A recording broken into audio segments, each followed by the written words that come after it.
এরপরে আমরা অনেকে দোয়া করি, ঠিক কিনা? আবার দোয়া অনেকে জানাজা ভরি দোয়া একটা করে। আচ্ছা, জানাজা দিয়া দোয়া করার এটা উদ্দেশ্য হইল যে আমরা খবর পর্যন্ত যাইতাম না। কতক্ষণ ঠিক নেই? যারা দেখবেন জানাজা ভরার পরে হঠাৎ দোয়া করো, এর মতলব খারাপ, হে খবর পর্যন্ত যাবে না। অথচ আল্লাহর রাসূল বলছেন কবরের ওই মুর্দার কবর দেওয়ার পরে, মাটি দেওয়ার পরে এরপরে দোয়া করো, 2 কেরাত সওয়াব পাইবা। এক একটা কেরাতের সওয়াব কত? উহুদ পাহাড়ের চেয়ে বেশি। কিন্তু এরা সওয়াবের দাঁড় না। এরা কথা হলো আমার কোনো রকম শর্টকাট ইসলাম শিখাই দাও, প্লাস মোনাজাত করে জায়গা বাড়ি। তো রাসূল কবরে গেছে, গিয়া এর মাটি সাটি দেওয়ার পরে আল্লাহর রাসূল পুরা সিদ্ধান্ত নিছে দোয়াটা করবে। وأشهد أن سيدنا وسندنا وحبيبنا ومولانا محمدا عبد الله ورسوله أرسله بالحق بشيرا ونذيرا وداعيا إلى الله بإذنه وسراجا منيرا. أما بعد فأعوذ بالله من الشيطان الرجيم. بسم الله الرحمن الرحيم. فلا وربك لا يؤمنون حتى يحكموك فيما شجر بينهم ثم لا يجدوا في أنفسهم حرجا مما قضيت ويسلموا تسليما.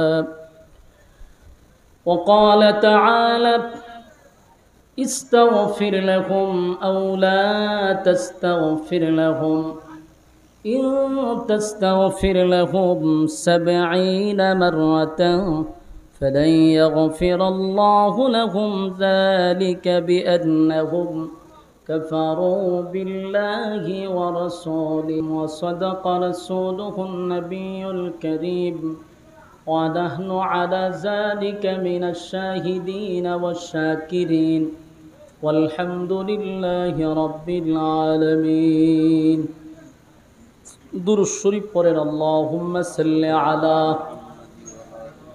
محمد وعلى آل محمد كما صليت على إبراهيم وعلى آل إبراهيم إنك حميد مجيد. اللهم بارك على محمد وعلى كما باركت على إبراهيم وعلى آل إبراهيم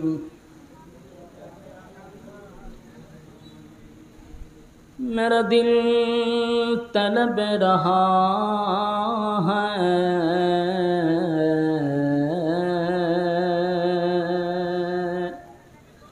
मेरे जलने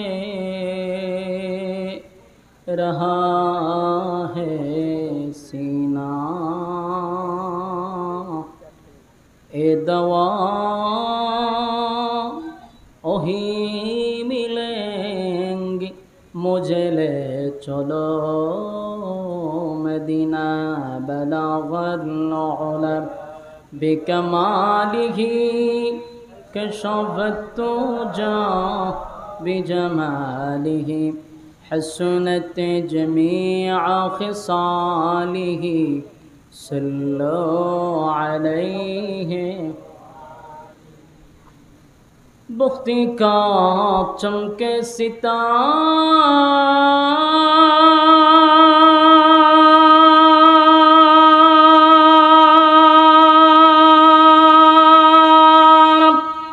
हाजिरी کا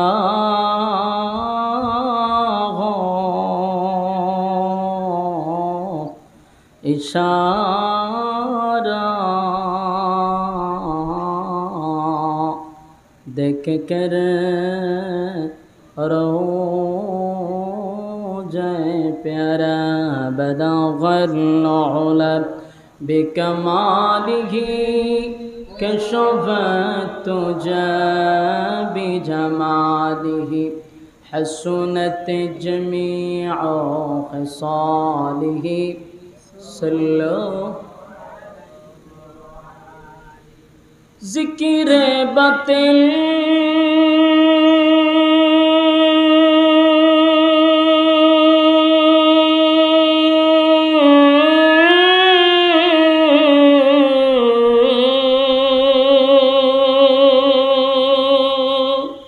खो हटा दे दिल से रब जिक्र में तेरे लगा दे रोज शाबिला इलाहा इल्लल्लाह এটা আমরা নিতে শীষ দিব এটা তুই দিকে নিতে হবে শীষ দে এদিকে দেন এদিকে না এবারে দিলে শীষ দিব পশ্চিম দিকে ঘুরাবে ঠিক আছে লা ইলাহা ইল্লাল্লাহ মাস্টার কমান হালকা কমান লা ইলাহা সাউন্ড কমায় রিভার্ব দেন হালকা রিভার্ব রাখেন ইলাহা ইল্লাল্লাহ লা ইলাহা লা ইলাহা লা ইলাহা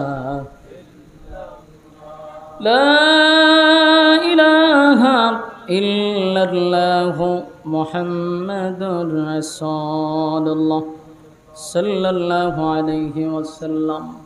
আলহামদুলিল্লাহ, চাঁদপুর জেলার অন্তর্গত কচুয়া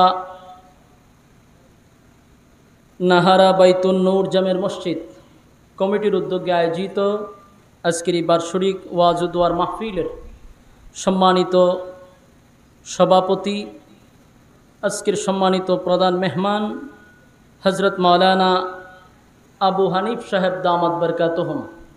ভাই সাউন্ডটা কমান, শীষ দেয় কেটে হালকা রিভাবে রাখেন শুধু বক্সে।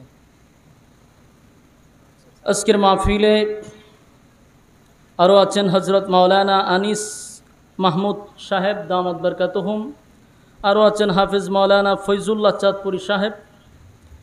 এছাড়াও আজকের মাহফিলের সভাপতিত্ব করছেন জনাব মোহাম্মদ হাজি মুখলিসুর রহমান সাহেব, সভাপতি অত্র জামের মসজিদ।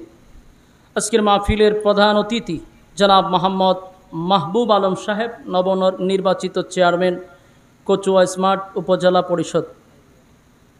আজকের মাহফিলে আরও আছেন জনাব মোহাম্মদ শাহজালাল প্রধান জালাল, নবনির্বাচিত ভাইস চেয়ারম্যান। আরও আছেন জনাব এম এ আখতার হুসাইন সাহেব, উনিও চেয়ারম্যান আপনাদের কচুয়ার ৬ নং উত্তর কচুয়া ইউনিয়ন পরিষদ। এছাড়াও দিগার হজরত উলামায়ে কেরাম, অতিথিবৃন্দ, মুআজ্জজ মুকাররম হজরত উলামায়ে কেরাম, উপস্থিত তরুণ যুবক ভাইরা, মুরব্বিয়ান আজম, আওয়াজ যতটুকু দূরে যায় অবস্থানরত পর্দানিশী মা ও বোনেরা, সকলকে আমার অন্তঃস্থল থেকে জ্ঞাপন করছি মোবারক। সবটুকুন শুকরিয়া যিনি আমাদেরকে সুস্থ অবস্থায় দিনই এক মজলিসে ওলামায়ে কেরামদের সহবতে আসার এবং বসার তৌফিকটুকু রব্বে কারীম প্রচণ্ড গরমের মধ্যে এখানে বসার সুযোগ করে দিয়েছেন। শুকরিয়া আদায় করছি সর্বপ্রথম আলহামদুলিল্লাহ। লক্ষ কোটি দুরুদ এবং সালাম আল্লাহর সৃষ্টির প্রধান আকর্ষণ জনাবে মুহাম্মদুর রাসূলুল্লাহ সাল্লাল্লাহু আলাইহি ওয়াসাল্লামের। সম্মানিত সুধী, আপনারা আসতে পেরে বসতে পেরে খুশি না বেজার? এখনো অনেকেই রাস্তাঘাটে দোকানপাটে অনর্থক অকারণে নিষ্প্রয়োজনে রাস্তাঘাটে দোকানপাটে সময় নষ্ট করতেছেন। মেহেরবানি করে আমরা প্যান্ডেলের ভিতরে চলে আসি। যদিও প্রচণ্ড গরম, এরপর আপনারা বসছেন, এটা একটা ইমানি পরীক্ষা। এই প্রচণ্ড গরমে কোনো মানুষ কোনো নেতার বক্তব্য শোনার জন্য বসবে না, যত বড় নেতাই হোক। এখানে আপনাদের বসার উদ্দেশ্য হলো একমাত্র লিওয়াজহিল্লাহ, আল্লাহকে মহব্বত করেন, আল্লাহর জন্য এখানে বসছেন, অন্য কোনো উদ্দেশ্য আছে? প্যান্ডেলটার ভিতরে যতক্ষণ আপনারা থাকবেন গুনাহ না হওয়াটাই সম্ভব। প্যান্ডেলের বাহিরে রাস্তাঘাটে অনর্থক আড্ডায় সময় নষ্ট করবেন, গুনাহ হওয়াটা সম্ভব। তাই গুনাহমুক্ত পরিবেশে বসতে পেরে আমরা অত্যন্ত আনন্দিত যে আল্লাহ রাব্বুল আলামিন হাজারো মানুষের মাঝখান থেকে মহব্বত করে দ্বীনি মজলিসে ওলামায়ে কেরামদের সহবতে বসায় রাখছে। এবার শুনুন আল্লাহর রাসূল কি বলে। রাসূল বলেন, নাজালাত আলাইহিমুস সাকিনা, যতক্ষণ দ্বীনি মজলিসে বসা থাকবে ততক্ষণ উপর থেকে সাকিনা রহমত নাজিল হবে। এই রহমত কি রাস্তাঘাটে দোকানপাটে? এই জন্য যারা অনর্থক সময় নষ্ট করতেছে প্যান্ডেলেই বসা যায়, প্রতি রাত আড্ডায় লিপ্ত থাকেন, আর শুরু হয়েছে খেলা। খেলা যদি আজকে না থাকতো তো যুবকরা এই প্যান্ডেলে জায়গা নিত না। আমার কথা বুঝছেন তো? দোয়া করেন খেলার মধ্যে ঠাডা পড়তো, ঠাডা পড়লে সবই গানায় পড়বো। একটা যুবকও নাই, সব গেছে খেলার মধ্যে। খেলায় যদি বিশ্বকাপ আনে আপনারে কিতা দিব? সোলাল খোলা দিবনি? তাইলে তো অনর্থক খেলাধুলার মধ্যে সময় নষ্ট না করে বরকতি মজলিসে বসে যায়। দেখেন আগামীকালকে এই মাহফিলটা থাকবে না, কিন্তু আগামীকালকে বাচ্চা থাকলে আড্ডা মারতে পারবেন, বাচ্চা থাকলে সময় নষ্ট করতে পারবেন, কিন্তু বাচ্চা থাকলেও এই মাহফিলটা পাবেন না। জীবনের শেষ মাহফিলও হতে পারে। এজন্য আমরা সময় নষ্ট না করি। গরম লাগতেছে, আমি নিজেও বুঝতেছি প্রচণ্ড গরম, কিন্তু এটাই আপনার নাজাতের উসিলা হতে পারে। আমরা বসে যাই প্যান্ডেলের ভিতরে, শ্রোতা যদি বাইরে আডাআডি করে, সামনে শ্রোতা না থাকলে বক্তার কথা বলার যে একটা আগ্রহ উৎসাহ এটা থাকে না, নষ্টই জায়গা, কথা আসে না। এই জন্য আপনারা প্যান্ডেলের বাহিরে না থেকে ভিতরে চলে আসেন। সম্মানিত সুধী, অত্যন্ত গুরুত্বপূর্ণ মজলিসে বসছেন, মোনাজাত পর্যন্ত তাকার নিয়ত আপনারা আসেনি? আল্লাহ আমাদেরকে সেই পর্যন্ত বসার ধৈর্য ধারণ করে বসার তৌফিক দান করুক, আমিন। আমি হবিগঞ্জ থেকে আইছি আপনাদের এখানে, আমি আপনাদের এলাকার জন্য মেহমান, আপনারা হলেন মেজবান। মেহমান আসলে মেহমানকে কদর করা নবীর সুন্নত। তাই রাস্তাঘাটে সময় নষ্ট না করি। রাত হয়ে গেছে, অনেক লম্বা সময়, আপনারা কালেকশন করতে করতে গেছে 11টা বাজে। এখন অল্প সময় আপনাদের সামনে কথা বলবো, ধৈর্যের সাথে কথাগুলি শ্রবণ করবেন। কোনো গিচ্ছা কাহিনী গল্প শোনার জন্য আপনারাও বসেন নাই, আর আমিও হবিগঞ্জ থেকে এনে গিচ্ছা বলার জন্য আসি নাই। কথাগুলি বলবো কোরআন থেকে, তবে মনোযোগ সহকারে শুনতে হবে ইনশাল্লাহ। মাঝে মধ্যে একটু হ্যাঁ না ঠিক বেঠিক বইলেন, পারবেন নি? বইলেন। আমি আপনাদের সামনে দুই জায়গার থেকে দুইটা আয়াত পড়ছি, একটা সূরা নিসার থেকে, দুই জায়গার থেকে দুইটা আয়াতে কারিমা তেলাওয়াত করছি। কোরআন নাজিল হওয়ার সময় কোনো না কোনো ঘটনারে কেন্দ্র করে আল্লাহ নাজিল করছে। কোরআন নাজিল হওয়ার সময় কোনো না কোনো সমস্যার সমাধান দেওয়ার জন্য নাজিল হয়েছে। কোরআন নাজিল হওয়ার সময় কোনো না কোনো প্রশ্নের উত্তরে আল্লাহ নাজিল করছে। এই তিনটা ক্যাটাগরিতে আল্লাহ কোরআন নাজিল করছে। আমার প্রথম যে আয়াত আপনাদের সামনে তেলাওয়াত করছি, এই আয়াতটা নাজিল হয়েছে একটা ঘটনারে কেন্দ্র কইরা। দ্বিতীয় আরেকটা আয়াত আপনাদের সামনে তেলাওয়াত করছি, ওইটা নাজিল হয়েছে একটা সমস্যার সমাধান দেওয়ার জন্য।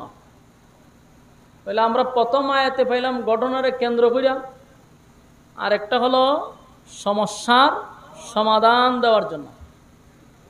এখন ঘটনাটা কি ঘটছিল সেটা আপনাদের সামনে উপস্থাপন করব, সমস্যার সমাধানটা কি ছিল সেটাও আপনাদের সামনে উপস্থাপন করার চেষ্টা করব। যদি মনোযোগ দেন তাহলে বাড়িতে নিয়ে যেতে পারবেন। মনোযোগ লাগবে, মানে গিচ্ছা কাহিনী মনোযোগ লাগে না। কোরআনের কথা শুনতে গেলে একটু মাথা খাটাইয়া শুনতে হয়। প্রথম আয়াত সূরা নিসার 65 নম্বর আয়াত নাজিল হয়েছে একটা ঘটনারে কেন্দ্র করে। ঘটনাটা কি? ঘটনাটা হলো এক ইহুদি এবং এক নামদারি মুসলমান। বলুন আসলে মুসলমান না নামে মুসলমান? নামে মুসলমান। এক ইহুদি আর এক নামদারি মুসলমান, দুইজনের মধ্যে একটা জিনিস নিয়ে দ্বন্দ্ব লাগছে। ইহুদি ব্যক্তির বক্তব্য হইল এই জিনিসটা আমার, নামদারি মুসলমানের বক্তব্য হইল এটা আমার। লাগছে দুইজনের দ্বন্দ্ব। দুইজনের দ্বন্দ্বে কোনোটাই সমাধান হচ্ছে না। তো এদের মধ্যে একজনে বলতেছে যে ভাই আমরা যদি ঝগড়া করতে থাকি তো তোমার ওইটা হবে না, আমারও হবে না, বরং আমরা একটা সমাধানে যাই, একটা বিচারে যাই। হয়তো বিচার কার কাছে দিবা? তো তুমি যদি বলো, ইহুদি বলতেছে মুসলমানদের যে তুমি যদি বলো তোমার পছন্দের বিচারকের কাছে আমি যাব। নামদারি মুসলমান বলল ঠিক আছে, তাহলে চলো আমরা রাসূলুল্লাহ সাল্লাল্লাহু আলাইহি সাল্লামের কাছে যাই, উনি যে রায় দিবে এটাই মেনে নিব। ইহুদি ব্যক্তি বলল ঠিক আছে চলো। দুইজন ব্যক্তি রাসূলের কাছে গেছে, গিয়া বলল হুজুর এই মালটা আমার। ইহুদি বলে এটা আমার, মুসলমান নামদারি ব্যক্তি বলে এটা আমার। এখন এটা মূল কার, এটা আপনি বিচার করে দেন। বিচার তো দিছে রাসূলের পার্লামেন্টে, দুনিয়ার আমাদের বিচারকের কাছে বিচার দিছে না। রাসূল যে বিচারটা করবে এটা কি এমনি করবে না, এটা সুষ্ঠু তদন্ত করবে। সুষ্ঠু তদন্ত করার পরে এরপরে সিদ্ধান্ত হবে মালটা কার। রাসূল বিচার করার আগে এটা নিয়ে একটা তদন্ত বাইর করছে যে কার হইতে পারে। পুরা ডিটেলস টাইন না দেখে মালটা মূলত ইহুদির, এটা নামদারি মুসলমানের নাম। তো রাসূল রায় দিছে যে শোনো এই মালটা ইহুদি ব্যক্তির, এটা তোমার নাম। তো ইহুদি ব্যক্তি তো খুশি, মাল লইয়া রাস্তাতে যাইতেছে। ওই নামদারি মুসলমান ব্যক্তি রাস্তাত গিয়ে এরা আটকাইছে, ইহুদিরে আটকায় খাড়ো, এই বিচার আমি মানি না। আপনার এলাকাতে নাউজুবিল্লাহ আসেনি? এটি কোন সময় কন কেউ মারা গেলে আমার কইতেই কত। রাসূল বিচার করে দিছে, নামদারি মুসলমান ব্যক্তি কয় এই বিচার আমি মানি না। একে আসলে মুসলমান? এই জন্য শুরুতেই বলছি নামদারি মুসলমান, ইয়াদ রাখবেন। ইহুদি ব্যক্তি কয় মিয়া বিচার করে দিল তোমাদের রাসূল, বিচারের রায় ফাইলাম আমি, রাস্তাতে তুমি কই বিচার মানি না, এটা কোন ধরনের আচরণ? ওই বিচার পছন্দ হয়েছে না, আমি পুনরায় বিচার আরেক জায়গায় দিব, আমি পুনরায় বিচার আরেক জায়গায় নিয়ে দিব। ইহুদি হয়তো বিচার তুমি এখন কার কাছে লইয়া যাইবা? কয় আমি উমরের কাছে যাব। কার কাছে? উমরের। ইহুদি ব্যক্তি মনে মনে চিন্তা করলো যে আমি যদিও ঈমান আনি নাই, কিন্তু আমি বিশ্বাস করি মুসলমানের বিচার যেটা করা হয় এটা সঠিক। মুসলমানের বিচার, মুসলমানের বিচার সঠিক, এটা এখনকার মুসলমানের না, ও তৎকালীন সময়ে রাসূলের যুগের কথা বলতেছি। এখনকার তো সবই নামে মুসলমান। এখন যারা বিচারক এরা মুসলমান না হিন্দু? মুসলমান। গ্রামের সালিশ দিয়ে করে হেও মুসলমান। চেয়ারম্যান মেম্বার থেকে লই একেবারে হাইকোর্ট পর্যন্ত সব দেখবেন মুসলমান। কিন্তু বিচার কি ইসলামিক আইন অনুযায়ী হয় না বান্ডিলের উপরে ডিপেন্ড করে হয়? বান্ডিল বুঝুননি? এটার উপরে ডিপেন্ড করে বিচার। সুষ্ঠু বিচার সোনার বাংলাদেশে নাই। নির্দোষ মানুষ দোষী সাব্যস্ত করা হয়, দোষী মানুষটাকে নির্দোষ বানানো হয় বান্ডিল দিয়া। বাস্তব কইলাম না অবাস্তব? এটা শুধু হাইকোর্ট না, এটা গ্রামের সালিশ পর্যন্ত শুরু হয়। এখন ইয়াহুদির বক্তব্য হইল বিচারটা আমার পছন্দ হয়েছে না, আমি উমরের কাছে গিয়ে বিচার দিব। ইয়াহুদির বক্তব্য হইল বিচার তুই যে খানুই লইয়া যাস, কিন্তু আমার ইয়াকিন আর বিশ্বাস হলো মুসলমানে যে বিচার করবে এটা আমার মনে টানে, যেটা সঠিক। যদিও আমি ধর্ম মানি না, কিন্তু আমি মুসলমানের বিচার পছন্দ করি। এটা ইয়াহুদির বক্তব্য। দুই লোক গেছে উমরের কাছে। উমর গরম না নরম? গেছে জাগা মতো গিয়া দুইজন দাঁড়াইছে। দাঁড়ায় কয় আমরা আইসলাম তো আপনার কাছে। কেন আসছ? আইসি একটা বিচার লইয়া। ঠিক আছে, কি বিচার? এমনি ইয়াহুদি ব্যক্তিরা কয় হুজুর বিচার করবেন, পুরো আগে পিছনের সানে নজর শুনালন।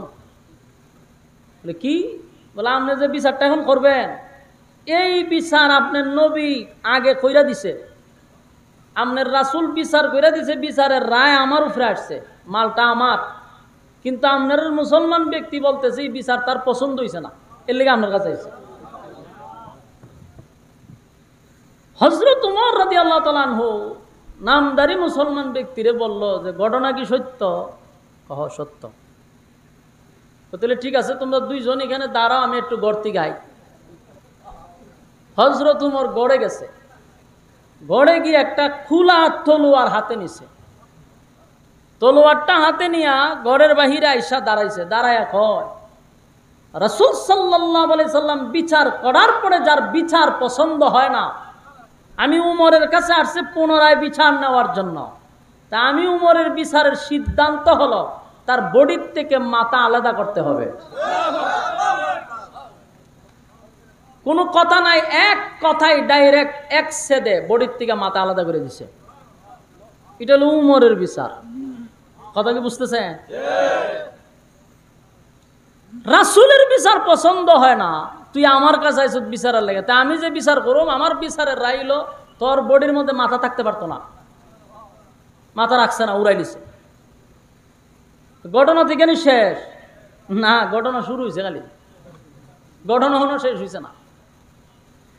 যখন হযরত উমর তাকে হত্যা করল, এখন যারা হত্যা করছে তার আত্মীয় স্বজন যারা আছে, এরা এখন আবার উমরের ব্যাপারে মামলা করছে রাসূলের আদালতে। দেখছেন নি কোরআনের বিপদ কই গেছে? ওই যে যারা হত্যা করছে তার আত্মীয় স্বজন উমরের বিরুদ্ধে মামলা করছে রাসূলের আদালতে। বিচারটা কি? মামলাটা কি? বলে একজনের বিচার পছন্দ না ওই হইতে পারে, বিচার আমার পছন্দ হয়েছে না, এই জন্য আমি আরেকজনের কাছে বিচার চাইছি। এটা তো কোনো অপরাধ না, আসলে এটা কোনো অপরাধ না।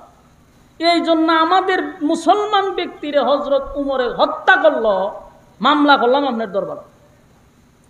এই মামলা করার পরে আল্লাহর রাসূল চিন্তায় পড়ে গেছে। কোন তো এটা চিন্তা করার কথা নেই, কারণ ইসলামিক শরিয়া অনুযায়ী যে মামলা করছে, এখন এই মামলার রায় হলো হত্যার বদলা হত্যা। বলুন ইসলামিক আইন কি? কেউ যদি কাউকে হত্যা করে তাকেও হত্যা করা। আমার দি কথা তো আওয়াজ দিন না, ঘটনা কি? এমনি আমার কথা বাড়িতেছেন, আবার যদি আপনারা জবান বন্ধ রাখেন কথা বাড়িতে কেমনে? যেই দর্শক সামনে বইছেন কথা কইতে গাইতো, এর মধ্যে যদি আবার বুবা থাকেন তো তারও সমস্যা। একটু হা না কইেন যে না আমার কথা বলার আগ্রহ তৈরি হয়। কথাটা একটু মনোযোগ দিয়ে শুনেন, যে কথাগুলি বলতেছি কি মনে হয় গল্প? আর ওই যে আয়াত করছি কেন নাজিল হইছে আয়াতটা, এটা বলার জন্য। যেই কারণে আয়াত নাজিল হইছে এই ঘটনাটাই আপনাদের সামনে আমি বলতেছি। এজন্য এটা একেবারে চোখ মুজ্জা, চোখ বন্ধ করে বুঝতে হবে যেটা অথেন্টিক কথা, কোনো ধরনের ফরমালিং নেই।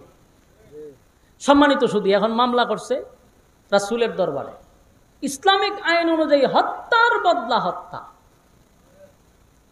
এই আইন যদি আমরা এখন ওয়াজ করি যে হত্যার বদলা হত্যা করতে হবে, তাহলে আমাদের পিছনে অলরেডি লাগাই দেওয়া হবে জঙ্গি। হবে এত উস্কানিমূলক কথা হয়, এত জঙ্গি। এরা আবার কেনা বলবে, কোন ইহুদি খ্রিস্টানরা বলবে না, নামদারি মুসলমানরাই আমাদের পিছনে লাগাইয়া দেয় জঙ্গি। এরাও কিন্তু নামে মুসলমান। ইসলামিক আইন অনুযায়ী যদি প্রতিটা দেশ চলতো, আল্লাহর জাতের কসম কোন দেশেই খুন খারাপি চলতো না।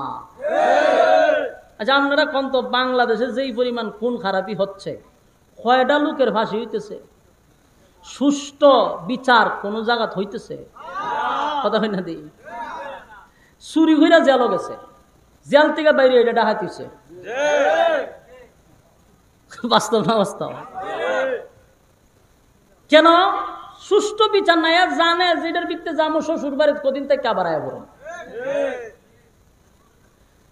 মানুষ খুন করা, গুম করা, এটা যেমন আমাদের বাংলাদেশে এটা ফান্তাবাত হয়ে গেছে।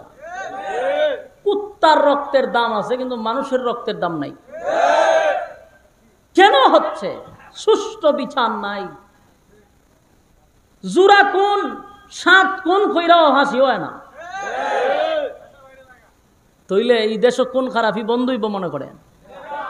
দর্শন করলে ইসলামিক আইন অনুযায়ী তাকে পাথর দিয়ে নিক্ষেপ করতে করতে মেরে লাও। কিন্তু আমরা বাংলাদেশে দর্শন করে ল্যাংরা বাবু আর দরা খায় গিয়ে এক প্রতিবন্ধী। বাস্তব না বাস্তব?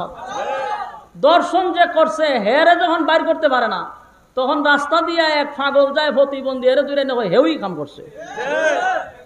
এটা হলো সোনার বাংলাদেশের সোশ্যাল মিডিয়ার কল্যাণ, আমাদের হলুদ মিডিয়াদের মানে সফলতা, বাস্তবতা।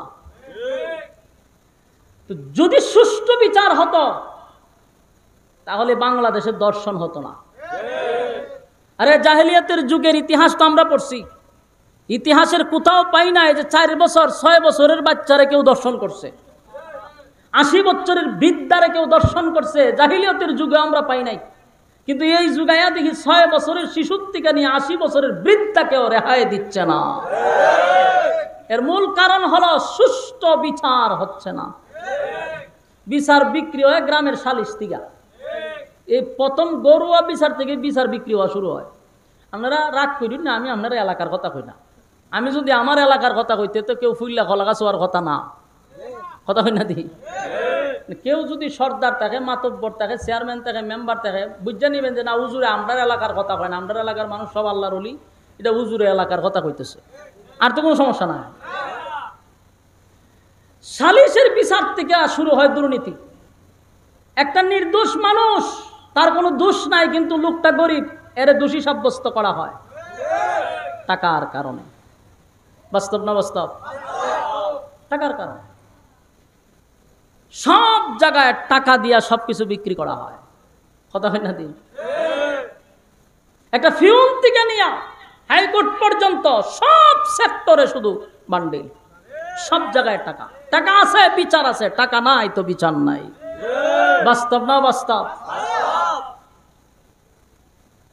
এই বাস্তব কথাগুলি বললে আপনাদের কষ্ট লাগতে পারে, কিন্তু উলামায়ে কেরামদের ওয়াজ নসিহত তো এটাই বলা, মানুষকে সচেতন করা, ঘুমন্ত ইমানকে জাগ্রত করা। এতটুকুই যদি না বলা যায় তাহলে আপনি বাউল লইয়াই পড়েন, হত্যান ভরে ভরে মাশাল্লাহর জিকির দিব আর চুল্লি লড়াইব, তাহলে আপনার খোরাক হয়ে যাবে। কিন্তু যদি অথেন্টিক কথাবার্তা শুনতে চান তাহলে এই সমস্ত কথা শোনার ধৈর্য আপনার থাকতে হবে। কোনো অ্যাঙ্গেলে আপনি এটাকে মানে আননেসেসারি বলতে পারবেন না, ফাউল কথা বলতে পারবেন না। সম্মানিত সুধী, হযরত উমর যখন হত্যা করছে, এখন ইসলামিক আইন অনুযায়ী উমরকে হত্যা করা, এটা হলো ইসলামের আইন। বিচারক হলো রাসূল, অপরাধী হলো হযরত উমর। উমর তার সাধারণ কোনো সাহাবী না। যেই উমরে আল্লাহর রাসূল নিজে ছায়া আল্লাহর কাছ থেকে আনছে। উমর এমনি এমনি হয় নাই, আল্লাহর কাছ থেকে আল্লাহর রাসূল নিজে ছায়া আনছে যে আল্লাহ আমি উমরের ছায়া, আপনি উমরে দিয়া দেন। নবীর দোয়া কবুল হওয়ার পরে উমর ইসলাম গ্রহণ করছে। যেই উমর তরবারে নিয়ে আসছে রাসূলকে মারার জন্য, সেই উমর তরবারির নিচে মাথা দিয়ে দিছে। এটা এমনি এমনি না, রাসূলের দোয়া। এখন এই উমরের ব্যাপারে মামলা হইছে, রাসূল বিচারক, উমর অপরাধী, হত্যার বদলা হত্যা করবে কি? টেনশন আছে না নাই? এটা তো আর আমাদের বাংলাদেশ না যে টাকা দিয়ে শেষ করে লইতো। হ্যাঁ, কোনো অসুবিধা নাই। বড় ভাই আছে, বড় ভাই ফোন দিছে অমুকরে, অমুকে ফোন দিছে তমুকরে, এটা আমার লোক, শেষ। আমার লোক করলি শেষ। বাস্তব না অবস্থা? বাস্তব। রাসূল সাল্লাল্লাহু আলাইহি সাল্লাম এমন চিন্তা করছে, কি করা যায় এখন? উমরকে তো আমার হত্যাই করতে হবে, যেহেতু হত্যা করছে। এই যখন রাসূল গভীর চিন্তায় পড়ে গেছে, ঠিক এই মুহূর্তে আল্লাহ আমার তেলাওয়াতকৃত সূরা নিসার 65 নম্বর আয়াত নাজিল করে। এখন বুঝছেন না আয়াতটা কেন নাজিল হইছে? এই ঘটনারে কেন্দ্র কইরা আল্লাহ তখন সূরা নিসার 65 নম্বর আয়াত নাজিল করে, এই ঘটনার কেন্দ্র কইরা। যখন রাসূল চিন্তিত যে উমরকে তখন আমার হত্যা করতে হবে, আল্লাহ আয়াত নাজিল কইরা জানায়। আল্লাহ তখন এই আয়াত নাজিল করে। কোন আয়াত? আমি যে আয়াত আপনাদের সামনে প্রথম তেলাওয়াত করছি, ফালা ওয়া রাব্বিকা লা ইউমিনুনা হাত্তা ইউহাক্কিমুকা ফীমা শাজারা বাইনাহুম সুম্মা লা ইয়াজিদু ফী আনফুসিহিম হারাজাম মিম্মা কাদাইতা ওয়া ইউসাল্লিমু তাসলিমা। এই আয়াত নাজিল হইছে। আল্লাহ রাব্বুল আলামিন বলেন, হাবিব চিন্তার কোনো কারণ নাই, এত চিন্তিত হবেন না। খুব চিন্তায় আছেন গো নবী, চিন্তার কোনো কারণ নাই। আপনি তো চিন্তা করতেছেন আপনার ওমরকে হত্যার বদলা আপনাকে হত্যা করতে হবে, কিন্তু আল্লাহ বলেন আমি আল্লাহ নিজে কসম করে বললাম, আমি আপনার রব, রবের কসম করে বলছি, উমর কোনো অপরাধ করে নাই। উমর কি সাধারণ সাহাবী? রায় আইছে বৈতিকা, সরাসরি আল্লাহ উমরের পক্ষে উকিল হইয়া দাঁড়াইছে। আল্লাহ নিজে উকিল, কয় না কোনো অপরাধ করছে না। বিচারককে বলতেছে আপনি টেনশন করার কোনো কারণই নাই, নিজে আল্লাহ উকিল হয়ে গেছে। সুবহানাল্লাহ। এলো উমর। উমর সাধারণ কোনো ব্যক্তি না। আমাদের সমাজের কালচার হলো, যদি আপনার বিচার পছন্দ না হয়, এক চেয়ারম্যান, উনি চেয়ারম্যান নেই হয়ে যায়, চেয়ারম্যান আমার দ্বারা সব বনাশ করে লেছি, চেয়ারম্যানের দ্বারা বই নিতে কইতাছি। আচ্ছা যাক, চেয়ারম্যান খুব ভালো মানুষ, সুন্নতি লেবাস আছে, অসুবিধা নাই। এখন চিন্তা করেন, মনে করেন এই চেয়ারম্যানের কাছে বিচার লইয়া আপনি আইছেন, চেয়ারম্যান বিচার কইরা দিছে, কিন্তু চেয়ারম্যানের বিচার আপনার পছন্দ হয়েছে না, গেছেন আরেক চেয়ারম্যানের কাছে। ওই চেয়ারম্যান তখন কিন্তু খুশি হয়, মানে আমাদের দেশের কালচারটা হইল, খুশি হয়ে গেলে কার কাছে গেছলে, কয় অমুক চেয়ারম্যানের কাছে গেছিলাম। চেয়ারম্যান জীবনে বিচার করছে রে, কয়দিনের চেয়ারম্যান, বিচার খারে হয় চিনি, কি সমস্যা, বিচার করতে করতে তুই চেয়ারম্যান হয়েছি।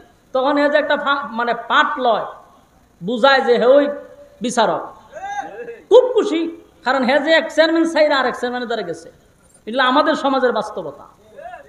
কিন্তু উমর ব্যতিক্রম, কই তুই রাসূলের কাছে বিচার লইয়া গেছ, রাসূল রায় দেওয়ার পরে কত বড় সাহস তুই আমি উমরের কাছে আইছস। আমার সমাধান হলো তোর কল্লা উড়াইয়া দেওয়া, এর নাম হলো উমর। আর এই উমর হত্যা করার পরে মামলা দিছে রাসূলের কাছে। রাসূল যখন সিদ্ধান্ত নেবে বিচারের, আল্লাহ ভাই আমি নিজে উকিল, আপনি আমার সাথে লড়েন। আল্লাহ ভাই আমি আমার জাতের কসম করে বলছি, উমর কোনো অপরাধ করছে না। প্রথম নাম্বার কথা হলো, উমর যারে হত্যা করছে এ আসলেই কোনো মুসলমান ছিল না। আমার কথা কি বুঝতেছে? যদি সে মুসলমান হইতো তাহলে কিন্তু উমর ফাঁসির কাস্টে ঝুলতে হইতো। আল্লাহ বলেন সে তো কোনো মুসলমানই না, সে ছিল মুনাফিক, নামদারি মুসলমান, শুধু নামে মুসলমান ছিল। আমাদের সমাজে অনেক লোক আছে, হের বাপও মুসলমান, হেও মুসলমান, দাদাও মুসলমান, কুরবানির সময় গুরুও খায়, এটাও মুসলমান, কিন্তু ভিতরে হুদ্দা শয়তানি। এর চলাফেরা উঠা বসা দেখলে বোঝা যায় না যে কোন অ্যাঙ্গেলে মুসলমান। বাস্তব না বাস্তব? তিরকম নামদারি মুসলমানদেরকে আল্লাহর আদালতে মুসলমান বলা হয় না। যদিও বাহ্যিক চোখে আমরা তাদেরকে মুসলমান বলি, আল্লাহর আদালতে কোনো মুসলমান হই না। এই জন্য আল্লাহ আয়াত নাযিল করে বলে, যারা আমি আল্লাহ এবং আপনার হুকুম যারা মানে না, আমি আল্লাহর, যারা আপনি নবীর তরিকায় চলে না, আপনার রায় যারা মানে না, এরা কোনোদিন মুসলমান হতে পারে না। বলুন তো দেখি, বাস্তবতার দিকে তাকাইলে বাংলাদেশে বহু মুসলমান আছে যারা এখন আল্লাহর হুকুম পালন করে না, রাসূলের তরিকা অনুযায়ী জীবন যাপন করে না, কিন্তু সমাজের মধ্যে মুসলমান দাবি করে চলে।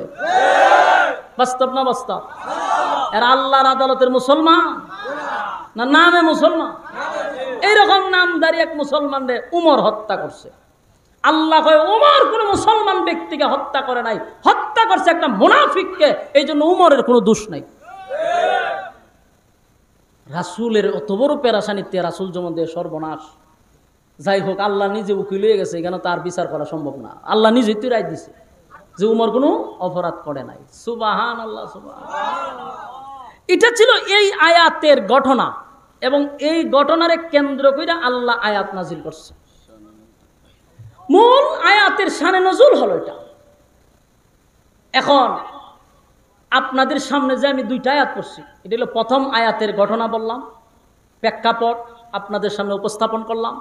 এখন আসুন দ্বিতীয় যে আয়াতটা পড়ছি, এটি কিন্তু দুটো আয়াত কিন্তু একই সুতায় বাঁধা, এই জন্য আমি পাশাপাশি দুই আয়াত পড়ছি। দ্বিতীয় আয়াতটা কেন নাজিল হলো, এই প্রসঙ্গ কিছু কথা বলা দরকার। আপনারা ধৈর্য আসেনি? ধৈর্য থাকলে আমি একটু কম। দ্বিতীয় আয়াতটা নাজিল হয়েছে, সমাজের মধ্যে যে সমস্যাগুলি আমরা দেখতেছি, এর অধিকাংশ সমস্যাই হলো শুধু নামের কারণে। ইসলামের সবচেয়ে বেশি ক্ষতি করছে কে জানেননি? ইহুদিরা না, খ্রিস্টানরা না, মুনাফিকরা। সবচেয়ে বেশি ক্ষতি করছে মুনাফিক। মুনাফিক কারা আপনি চিনতেই পারবেন না। মুনাফিক দেখতে বহুত বড় ভাগরিওয়ালা, মুনাফিক দেখতে বহুত বড় দাড়িওয়ালা, মুনাফিক বহুত বড় জুব্বাওয়ালা, বহুত বড় এক কামলেওয়ালা, আয়নার কারিগর। বুঝতেন না হে যে মুনাফিক। এ চলে খুব আল্লাহওয়ালার বেশে, কিন্তু ভিতরে হুদ্দা শয়তানি। এরা মুনাফিকের দ্বারা ইসলামের ক্ষতি বেশি হয়েছে। রাসূল সাল্লাল্লাহু আলাইহি সাল্লামের কাছে একবার একটা লিস্টই আসছে, লিস্ট। যখন চেয়ারম্যান সাহেবের কাছে লিস্টই পাঠায় না, যে এলাকাত কিতা কিতা আছে, একটা লিস্টই আছে আর কাছে। কয়জন চুরা কারবারির জড়িত, কেডা কোন আকাম কুকাম করে, এটা আপনারা না জানলে চেয়ারম্যানে ভালো করে জানে। কথা কই না? লিস্টই আছে তো, থানার থেকেও লিস্টই পাঠায় যে এটির একটু দাগ করে রাখেন, বেজাল আছে। ঠিক আল্লাহর পক্ষ থেকে একটা লিস্ট পাঠাইছে রাসূলের কাছে, যে এই লিস্টটা হইল মুনাফিকের লিস্ট। মুনাফিকের লিস্টিটা আল্লাহ রাসূলের কাছে পাঠাইছে। রাসূল লিস্টির প্রথম যার নামটা দেখছে, দেখে ও রাসূল নিজেই চমকা গেছে, যেটা কিভাবে সম্ভব। প্রথম যে নাম্বার, এক নাম্বারে যার নামটা, এই লোকটা রাসূলের ঠিক পিছন বরাবর নামাজ পড়ে। বুঝছেন নি কথা মা? যদি আমার বাড়ি হবিগঞ্জ, আল্লাহ জানে আপনারা ভাষা বুঝেননি, বুঝার মতোই ভাষা কইতেছি। ডাইরেক্ট হবিগঞ্জে ভাষা বলে তো এখানে খবর যে আরো তৈব, বুঝার কোনো উজু নাই। তো এই জন্য আমি যতটুকু পারি আপনার বাসায় বলার চেষ্টা করতেছি। আর আমি তো নতুন না, তেতুয়া মেতি আরো আইছি মনে, আমি আপনারা পুরান বক্তই। এখন কথাগুলি মনোযোগ দিয়ে শুনলেন। লিস্টটি যখন রাসূল পড়ছে, রাসূল প্রথম এক নাম্বারের নামটা দিকে রাসূল নিজে চিন্তা করেছে, সভ্য না, সভ্য না, এই লোক দিয়ে আমার পিছনে নামাজ পড়ে, আমার তে দিয়ে ভাগলি বড়, দাঁড়িয়ে ভরে ফোড় দিয়ে মেসু আত্মা খায়। আরে বাপরে বাপ, ই লোক কেমনে মুনাফিকের এক নাম্বার সর্দার হয়? রাসূল নিজে নিজে চিন্তিত, কিন্তু রাসূল প্রকাশ করে নাই। জানছে যে হে এই খামলা, কিন্তু রাসূল মুখ থেকে কাউকে একবারও বলে না যে লোকটা মুনাফিক। এইভাবে চলতেছে। কিছুদিন পরে এই মুনাফিক মারা গেছে। ওই যে এক নাম্বার মুনাফিক মারা গেছে। মারা যাওয়ার পরে তার ছেলের নাম হইল আব্দুল্লাহ। এই ছেলে কিন্তু আবার মুনাফিক না, ছেলে হইল রাসূলের একবারে মহব্বতের একজন সাহাবী, তার নাম হইল আব্দুল্লাহ। সে রাসূলের কাছে আয়া কাঁদতেছে, হুজুরে কাঁদতেছে। রাসূল দিকে কান্দো খা, হুজুর কান্দি, আমার আব্বা মরে গেছে। রাসূলের আব্বারে চিনেনি, বালা করে চিনে। রাসূল কাচ্চা, তখন আমি কি করতাম? হুজুর আমার আব্বা তো মারা গেছে, তখন আমার কি করণীয়? তখন আব্দুল্লাহ আরো জোরে জোরে কাঁদতে শুরু করছে। আল্লাহর হাবিব বলেন, আব্দুল্লাহ তোমার কান্নার কারণটা আমি জানতে চাই। তোমার আব্বা মারা গেছে, তা আমার করণীয় কি? আব্দুল্লাহ চোখের পানি ছেড়ে দিয়া বলে, নবী গো, আমি জানি আমার আব্বা লোক বেশি ভালো ছিল না। আমার আব্বার মাথায় পাগড়ি ছিল, গায়ে জুব্বা ছিল, দাড়ি ছিল, মেসওয়াক ছিল, তসবিহাতে ছিল, কিন্তু ভিতরে হুদ্দা শয়তানি ছিল।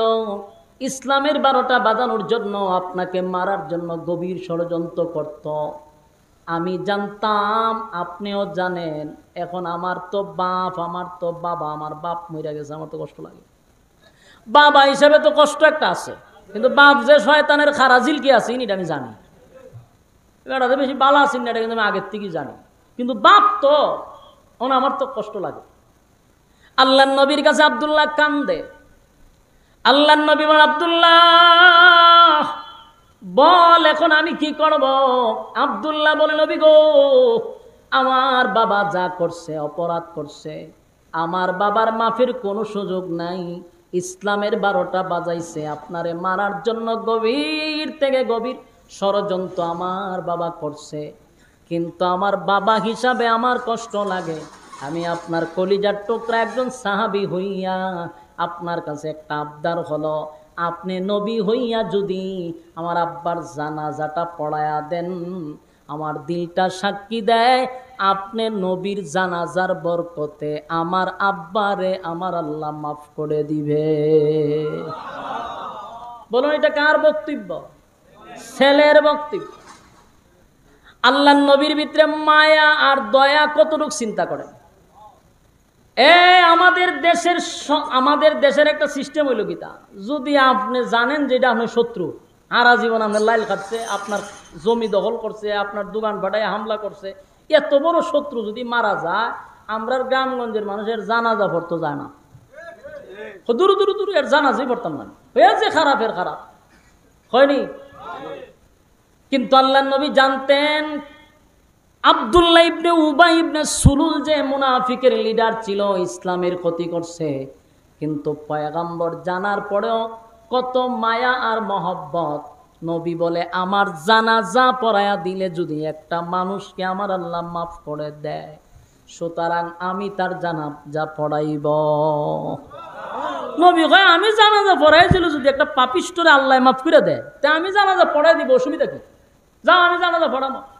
যেই কইছে আমি পড়াবো, আব্দুল্লাহ একটা সেকেন্ড হয়ে গেল খারুছে না, উঠতে একটা দৌড় মারছে, দৌড় মেরে গেছে। দৌড় মারছে কে? সাহাবী তো বুঝে বিষয়টা। দৌড় মারছে কারণ হইল, যদি আমি এখানে খারুই থাকি, আল্লাহ ডাইরেক্ট আয়াত নাজিল করে লাগবে। আয়াত নাজিল করে যদি না জানাজা পড়াইয়েন না, এলে আমি কিন্তু হইরে যাই। এই কথা যখন রাসূল বলছে আমি পড়াবো, আব্দুল্লাহ খুব চালু, দৌড় মাইরে গিয়ে ওই গ্রামে গঞ্জে সব কানে বলে দিছে, আমার আব্বার জানাজা কিন্তু রাসূল পড়াইব, দিছে ঘোষণা কইরা। যদি দাঁড়ায় থাকতো, জিব্রাইল আয়াত নাজিল করত, তাই আগে সরে গেছে। চতুর্দিক দিয়ে আব্দুল্লাহ গ্রামে গঞ্জে শহরে বন্দরে সব জায়গায় যখন পাবলিসিটি করতে লাগলো, আমার আব্বার জানাজা কিন্তু আল্লাহর রাসূল পড়াবে। যুবক ভাইরা আমার, এই বিষয়গুলা কিন্তু সাধারণ নয় গো, বিষয়টা কিন্তু সাধারণ না। যেই মাত্র আব্দুল্লাহ গ্রামে গঞ্জে শহরে বন্দরে সব জায়গায় প্রকাশ করে দিল, আমার আব্বার জানাজা আল্লাহর নবী পড়াবে, গোটা মদিনার মানুষ ভালো করে জানে আব্দুল্লাহ ইবনে উবাই ইবনে সুলুল লোক ভালো ছিল না, মুনাফিক ছিল, এটা মদিনার মানুষ বুঝতে পারত। এই মিয়া, আপনার গ্রামের মধ্যে যদি কোনো লোক খারাপ হয়, আগাম কুকাম করে, যদিও তার ভয়ে তার সামনে কেউ কয় না, কিন্তু গ্রামের সবাই মোটামুটি জানেনি যে লোকটাতে শয়তান। হ্যাঁ, এটা জানে। এজন্য যারা আগাম কুকাম করেন, মনে করেন না যে আপনার গ্রামের লোক আপনার আচরণ জানে না। সবাই জানে যে আপনি শয়তানের খারাজিল কি। হয়তো বা আপনার জুলুমের শিকার হবে বিদায় তারা আপনার সামনে বলতে পারে না, কিন্তু আপনার কুকর্ম সবার কাছে দিনের আলোতে পরিষ্কার। আব্দুল্লাহ ইবনে উবাই ইবনে সুলুল, মদিনার মানুষ বুঝতে পারতো হে মুনাফিক, কিন্তু এরা কোনোভাবে ধরতে পারতো না, ধরা ছোঁয়ার বাইরে। গোটা মদিনার মানুষ যখন শুনছে আব্দুল্লাহ বলতেছে আমার আব্বার জানাজা পড়াবে, মদিনার অলিতে গলিতে মানুষগুলি আর সহ্য হইয়া বলা বলি করতে লাগলো, এত বড় মুনাফিকের জানাজা নবী কেমনে পড়াবে? যুবক ভাইরা আমার, দিলের কান লাগায় শুনে, মদিনার মানুষগুলি বলতে লাগলো, না, হতে পারে না। এই আব্দুল্লাহ ইবনে উবাই ইবনে সুলুল ইসলামের ক্ষতি করছে, নবীরে মারার জন্য গভীর ষড়যন্ত্র করছে। আজকে আমার নবী তার জানাজা পড়াবে, এটা মেনে নিতে পারলাম না। কিন্তু রাসূল পড়াবে শুনছে, তখন তো জানাজার মাঠে যাওয়া লাগবে। নবী পড়াবে, চতুর্দিক দিয়া মানুষের আনা গণা শুরু হয়ে গেল। এমনকি এই আওয়াজটা 1000 মুনাফিকের কানেও গিয়ে পৌঁছে গেছে। ওই 1000 মুনাফিকের কানও গেছে যে রাসূল এই মুনাফিকের জানাজা পড়াবে। 1000 মুনাফিকের কানে গিয়ে আওয়াজ পৌঁছে গেল। আব্দুল্লাহ যখন চতুর্দিকে ঘোষণা করে দিল, আমার আব্বার জানাজা রাসূল পড়াবে, রাসূল পড়াবে, রাসূল পড়াবে, মদিনার মানুষ যেমনি ভাবে শুনছে, মুনাফিকরাও শুনছে। মুনাফিকরা 1000 মুনাফিক উপস্থিত, তারা বলতেছে, আব্দুল্লাহর পুত্র মুহাম্মদ আমাদের বস, আমাদের লিডারের জানাজা পড়াবে, এই জানাজা আমাদের দেখা দরকার। বলুন, জানাজা পড়ার জন্য যায় না দেখার জন্য? 1000 মুনাফিক জানাজা দেখার জন্য মাঠে গেল, দেখার জন্য। আর চতুর্দিক দিয়া মুসলমানদের আনাগোনা শুরু হয়ে গেছে। চতুর্দিক দিয়া মুসলমানরা আসতেছিল। ঘটনাক্রমে জানাজার মাঠ পুরাপুরি বইরা গেছে। আর এই আওয়াজ গিয়া সবার শেষে পৌঁছে হযরত ওমরের কানে। ওমরের কানে গেছে আওয়াজ। যেই মাত্র খলিফাতুল মুসলিমিন উমর শুনতে পারছে যে আব্দুল্লাহ ইবনে উবাই ইবনে সুলুলের জানাজা রাসূল পড়াবে, হযরত উমরের মেজাজ গরম হয়ে গেছে, শরীরের রক্ত গরম হয়ে গেছে। উমর আর বরদাস্ত করতে পারল না। উমরের বক্তব্য হলো, আব্দুল্লাহ ইবনে উবাই ইবনে সুলুল একটা টাটকা মুনাফিক, আমার রাসূল জানা সত্ত্বেও কেমনে রে তার জানাজা পড়াবে? উমর আর বসে থাকতে পারল না, তরবারিটা লইয়া হযরত ওমর জানাজার মাঝখানে হাঁটতে হাঁটতে রাসূলের সামনে গিয়া দাঁড়াইছে। কোন সাহাবীর সাহস নাই রাসূলকে বলবে যে হুজুর জানাজা পড়ায়েন না। আল্লাহর পয়গম্বরের সামনে দাঁড়াইয়া কোন সাহাবীর সাহস হয় না যে আপনি জানাজা পড়ায়েন না, এই কথাটা বলবে কে? সাহস হইতো কারো নাই। হযরত ওমর এত সাহসী ব্যক্তি, এত সাহস, কিন্তু নবীর সামনে যখন গিয়া দাঁড়াইছে তখন মোমবাতির মতো নরম হয়ে গেছে। ওমর আল্লাহর নবীর সামনে গিয়ে আর বলতে পারে না, নবী গো, এত বড় টাটকা মুনাফিকের জানাজা আপনি পড়ায়েন না গো নবী, আপনি জানাজা পড়ায়েন না। এই কথা বলার সাহস হযরত ওমর পাচ্ছিল না। এখন কি করবে, কিভাবে বাধা দেওয়া যায়? জানাজা পড়াবে এটাও ওমর মেনে নিতে পারতেছে না, নবীরে নিষেধ করবে এটাও পারতেছে না। এখন হযরত ওমর এত চিন্তিত, হঠাৎ করে ওমরের মাথায় একটা আয়াত স্মরণ হয়ে গেছে, যে আয়াত আমি আপনাদের সামনে তেলাওয়াত করছি। দ্বিতীয় আয়াতটা হলো হযরত ওমরের কানে কানে আওয়াজটা যখন আসতেছিল, আয়াতটা ওমর নবীর কানে কানে গিয়া বলতে লাগলো, ইস্তাগফির লাহুম আও লা তাস্তাগফির লাহুম ইন তাস্তাগফির লাহুম 70 মাররাতান ফালান ইয়াগফিরাল্লাহু লাহুম যালিকা বিআন্নাহুম কাফারু বিল্লাহি ওয়া রাসূলিহি ওয়াল্লাহু লা ইয়াহদিল কওমাল ফাসিকিন। হযরত ওমর রাসূলের কানে কানে কানে কানে গিয়া এই আয়াত যখন পড়তে লাগলো, বারবার নবীর চতুর্দিকে ঘুরে আর আয়াতটা তেলাওয়াত করতে লাগলো। আল্লাহর নবীর বোঝার বাকি নাই, ওমর আমারে কি বুঝাইতে চায় রে, ওমর আমারে কি শোনাইতে চায়। 3-4 বার পড়ার পরে আল্লাহর নবী বলেন, ওমর কি বুঝাইতে চাও গো? ওমর আমি বুঝতে পারছি আয়াত দ্বারা তুমি আমারে কি বুঝাইতে চাও, কি বুঝাইতে চাও। এই আয়াতে আমার আল্লাহ বলছে ইস্তাগফির লাহুম আও লা তাস্তাগফির লাহুম ইন তাস্তাগফির লাহুম 70 মাররাতান ফালান ইয়াগফিরাল্লাহু লাহুম যালিকা বিআন্নাহুম কাফারু বিল্লাহি ওয়া রাসূলিহি ওয়াল্লাহু লা ইয়াহদিল কওমাল ফাসিকিন। এই আয়াত দ্বারা আমার আল্লাহ আমারে জানায়া দিছে, আগা নবীজি একবার নয় দুইবার নয়, একবার দুইবার নয়, আপনি নবী হইয়াও যদি 70 বার কোনো মুনাফিকের জন্য দোয়া করেন, আপনি নবী হইয়া যদি 70 বারও দোয়া করেন, আমি আল্লাহ ওয়াদা দিলাম আপনার দোয়া আমি কোনো মুনাফিকের জন্য কবুল করব না। এ যুবক ভাইরা, এ দিলের কান লাগায়া শুনে,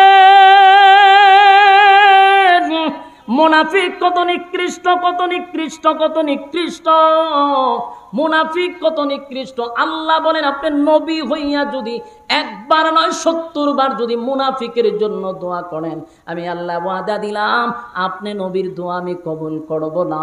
যুবক ভাইরা আমার, এই আয়াতটা কিন্তু আগেই নাজিল হয়ে গেছিল। এই আয়াত আল্লাহ আগেই নবীরে জানায়া দিছে আপনি 70 বার দোয়া করলেও দোয়াটা কবুল করব না। হযরত ওমর এই আয়াতটা বারবার বারবার নবীর কানে কানে বারবার বলতেছিল। আল্লাহর নবী বলেন, ওমর রে, এই আয়াত দ্বারা তুই কি বুঝাইতে চাস? এই আয়াতে কোথাও রব্বে কারীম আমাকে নামাজ পড়াইব না এমন কথা বলে নাই, নামাজ পড়াইব না, জানাজার নামাজ পড়াইতে পারবো না এমন কোনো কথা এই আয়াতে বলে নাই। আল্লাহ বলছে 70 বার মুনাফিকের জন্য দোয়া করলে আমার মালিক দোয়া কবুল করবে না, দোয়া কবুল করবে না। কিন্তু ওমর আমি তোর কাছে জানতে চাই আমার মালিক কেন রে আমার ভিতরে এত দয়া আর মায়া দিছে, আমার ভিতরে এত মহব্বত এত ভালোবাসা কেন দিল? আল্লাহ বলছে 70 বার দোয়া করলে দোয়াটা কবুল হবে না, কিন্তু আমি নবীর মনটা চাই 70 বার না 100 বার দোয়া করলেও যদি একটা গুনাহগারে আমার আল্লাহ মাফ করে দেয়, এই আশা আমি দোয়া করতে থাকি। একটা জবান বন্ধ রাখবেন না, বলুন আল্লাহু আকবার। আরো জোরে কোন আল্লাহু আকবার। ঈমানের আওয়াজ দিয়ে বলুন আল্লাহু আকবার। আমার নবীর কত মায়া, নবীর কত মায়া, নবীর কত মায়া গো। আল্লাহর নবী বলেন ওমর একবার নয় গো 70 বার আমার আল্লাহ বলছে দোয়া করলে দোয়াটা কবুল হবে না, আমার মনটা চায় 100 বার দোয়া করতে, তাই তো আমি গুনাহগারের জন্য দোয়া করি। ওমর রে, এই আয়াতের মধ্যে মুনাফিকের দোয়ার কথা বলছে, নামাজ নিষেধ করে এমন কথা বলে নাই, এমন কথা বলে নাই, তাই তো আমি নামাজ পড়াইতে আসছি। হযরত ওমর চিন্তা করলো ঠিকই তো আছে, আয়াতের কোথাও তো নামাজের কথা নিষেধ নাই, আমার নবী জানাজা পড়াইবে, কিন্তু এখন আয়াত তো নাই। বারবার আসমানের দিকে উমর তাকাইয়া বলে আল্লাহ আপনি এই মুনাফিকের জানাজা বন্ধ করে দেন, নামাজটা বন্ধ করে দেন, আয়াত নাজিল করেন। হযরত ওমর আসমানের দিকে তাকাইয়া বারবার বলতেছে মালিক নবীর জন্য জীবন দিতে প্রস্তুত, যেই নবীকে মারার জন্য বেঈমানের বাচ্চা সারাটা জীবন নবীরে মারার জন্য গভীর ষড়যন্ত্র করছে, নবীরকে অনেক মারার জন্য ষড়যন্ত্র করল, ইসলামের 12টা বাজাইল, এই লোকের জানাজা নবী পড়াইবে, আমি উমর দাঁড়িয়ে আছি, বরদাস্ত করতে পারি না, বরদাস্ত করতে পারি না। আল্লাহ আয়াতটা নাজিল করে দেন নবী যেন জানাজাটা বন্ধ করে দেয়। উমর বারবার বারবার আসমানের দিকে তাকায়, কোন সময় জিবরাইল নবীর কাছে আসবে গো, আয়াতটা নিয়ে আসবে, বারবার আসমানের দিকে উমর তাকায় আছে। আল্লাহর নবী চতুর্দিক দিয়া মানুষের আনাগোনা, এর মধ্যে 1000 মুনাফিক জানাজা পড়ার জন্য আসে না, জানাজা দেখার জন্য আসছে, দেখার জন্য আসছে। আল্লাহর পয়গম্বর এই এতগুলা মানুষের সামনে নবীজি সবাইকে চমকায়া দিলেন, নবী সবাইকে অবাক করে দিলেন। আল্লাহর পয়গম্বর আব্দুল্লাহ ইবনে উবাই ইবনে সুলুল মুনাফিকের লাশের সামনে নবী দাঁড়াইছে, দাঁড়াইয়া নবীর মুখ থেকে একটা তুতু নিয়া আব্দুল্লাহ ইবনে উবাই ইবনে সুলুলের মুখে লাগায়া দিছে। সাহাবায়ে কেরাম অবাক হয়ে গেল, সবাই অবাক, নবীর তুতুর কত দাম, সেই তুতু একটা মুনাফিকের মুখে লাগাইল। আল্লাহর নবী বলেন, আব্দুল্লাহ রে, আমি তোর বাবার মুখে তুতু লাগানোর কারণ হলো আমি নবীর মুখের তুতুর বরকতে যেন তোর আব্বার গুনাহ মাফ করে দেয়। যুবক বাড়া, এই দৃশ্য সাহাবায়ে কেরাম দেখতেছিলাম। হযরত ওমর কিন্তু খুশি না, ওমরের মেজাজ বড় গরম, ওমরের মেজাজ বড় গরম, ওমর এটা সহ্য করতে পারতেছে না। আল্লাহর নবী আরো চমকায়া দিল, আরো অবাক করে দিল, আরো অবাক করে দিল। আল্লাহর পয়গম্বর আবার সামনে গিয়া লাশের সামনে দাঁড়াইয়া নবীজির শরীরের জুব্বাটা খুলছে। নবীর জুব্বা মোবারক খুইলা ওই মুনাফিক আব্দুল্লাহ ইবনে উবাই ইবনে সুলুলের শরীরে নিজের জুব্বাটা কাপন স্বরূপ নবী পড়ায়া দিছে। জুড়ে কোন সুবহান। এই দৃশ্য দেখে সাহাবায়ে কেরামরা কান্দে গো, সাহাবায়ে কেরাম গইরাইয়া কান্দে রে। নবীর জুব্বা সাধারণ কথা না, নবীর জুব্বা সাহাবী হইয়া পাইলাম না, নবীর জুব্বা সাহাবী হইয়া পাইলাম না। এত বড় টাটকা মুনাফিক নবীর জুব্বা পাইল, নবীর জুব্বা পাইল। সাহাবায়ে কেরাম জানাজার মাঠে গইরাইয়া কান্না শুরু করছে।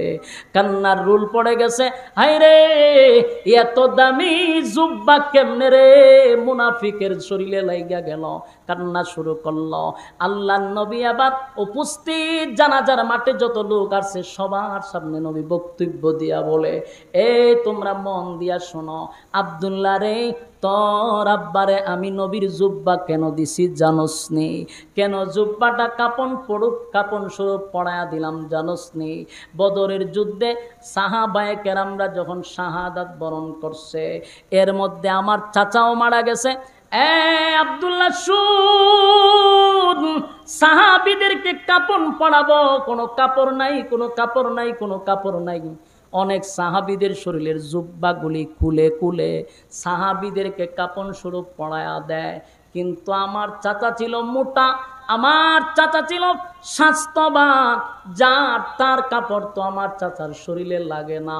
আব্দুল্লাহ রে, তোর আব্বাও মোটা, তোর আব্বাও স্বাস্থ্যবান, সেদিন তোর বাবা আমার সামনে তোর বাবার শরীরের জুব্বাটা খুলে আমার চাচারে কাপন স্বরূপ পড়ায়া দিছিল।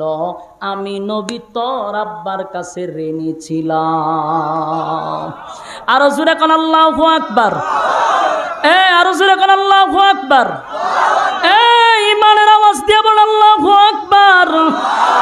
আল্লাহর নবী বলে, আব্দুল্লাহ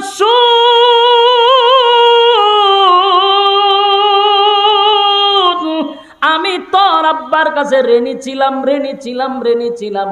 আমার নবীর শরীরের জুব্বাটা তোর আব্বারে দিয়া আজকের থেকে আমি ঋণ মুক্ত হয়ে গেলাম।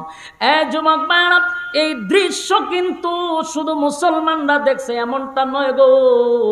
1000 মুনাফিক আসছিল জানাজা দেখার জন্য। এই দৃশ্য দেখা 1000 মুনাফিকের চোখে পানি, তাদের চোখ দিয়া পানি পড়ে আর বলে, হায় রে জীবনটা বর, কার বিরোধিতা করলাম, কার জন্য এত কিছু করলাম। হায় রে, যেই লিডারের নেতৃত্বে, যেই বসের নেতৃত্বে আমরা আব্দুল্লাহর পুত্র মোহাম্মদকে মারার জন্য বারবার চেষ্টা করলাম, ইসলামের ক্ষতি করলাম। এত বড় দুশ্মনের প্রতি যদি মোহাম্মদের এত মায়া হয়, এত মায়া যদি দুশ্মনের জন্য হয়, তাহলে তার বন্ধুর জন্য কত মায়া হয়। জুড়ে কোন সুবহান। 1000 মুনাফিকের চোখে পানি আর বলেন না, অন্যায় করছি গো, অপরাধ করছি, জীবনটা বর যার বিরোধিতা করলাম, এই লোকটা আজকে আমাদের নেতারে থুতু লাগায়া দেয়, ওই লোকটা আজকে আমাদের নেতারে কাপন পড়ায়া দেয়। এত ভালো মানুষ, এই লোকটার বিরোধিতা কেমনে করলাম? তারা সবাই চোখের পানি ছেড়ে দিয়া অনুতপ্ত হয়ে গেল। শুধুমাত্র নবীর চরিত্র দেইকা, নবীর আখলাক দেইকা পাগল হইয়া 1000 লোক জানাজা দেখার জন্য আসছিল, টাটকা 1000 মুনাফিক দৌড়াইয়া নবীর সামনে গিয়া হাজির হয়ে গেছে আর বলে, নবী গো, যার জানাজা আপনি পড়াইবেন এই লোকটা হলো আমাদের লিডার, আমাদের নেতা, আমরা হলাম তার কর্মী, আমরা হলাম মুনাফিক, আমরা আপনার ক্ষতি করার চেষ্টা করছি, ইসলামের 12টা বাজানোর চেষ্টা করছি নবীজি, কিন্তু আপনার আখলাকার চরিত্র দিকে পাগল হয়ে গেলাম, একটা সেকেন্ডও দেরি করতে চাই না, পড়ায়া দেন লা ইলাহা ইল্লাল্লাহু মুহাম্মাদুর রাসূলুল্লাহ সাল্লাল্লাহু আলাইহি ওয়াসাল্লাম। আমি আপনাদের কাছে জানতে চাই, বলুন তো দেখি, মরছে কয়টা? কালেমা পড়ছে কয়টা? একটা মুনাফিক মরল, 1000 কালেমা পড়ল, বলুন তো দেখি কি দেইকা কালেমা পড়ছে? নবীর চরিত্র আর আখলাক দেইকা কালেমা পড়ছে। সুবহানাল্লাহ। নবীর চরিত্র কি সাধারণ চরিত্র ছিল? আজিম চরিত্র। কি চরিত্র? যে চরিত্রের সার্টিফিকেট আল্লাহ নিজেই কোরআনে দিছে। সুবহানাল্লাহ। আল্লাহ বলেন, وَإِنَّكَ لَعَلَى خُلُقٍ عَظِيمٍ।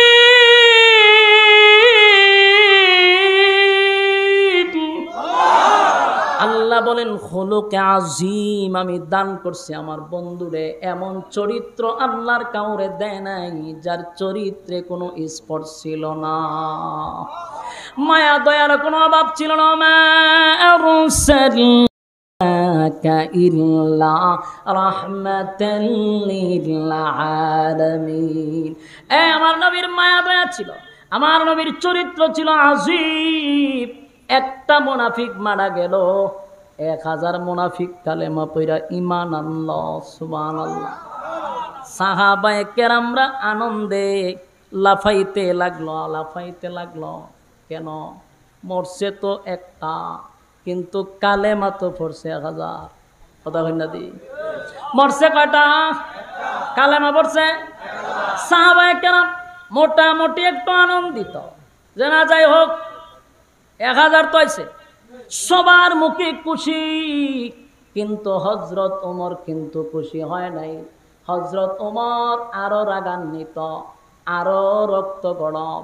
ওমরের বক্তব্য হলো, এতক্ষণ শুধু আমরা শুনছি সে মুনাফিক ছিল, তারে ধরার মতো কোনো সিস্টেম ছিল না, এখন তার কর্মীরা বলতেছে সে মুনাফিকের নেতা ছিল। কথা হয় না? এখন তো নবী স্পষ্ট জানতে পারছে যে 100% মুনাফিক, তাহলে এখন নবী জানার পরে কেন জানাজা পড়ায়? সবাই মানলেও ওমর মানতে রাজি না। ওমরের ঈমান খুব শক্ত ছিল, এই সাধারণ আমরার মতো ঈমান না।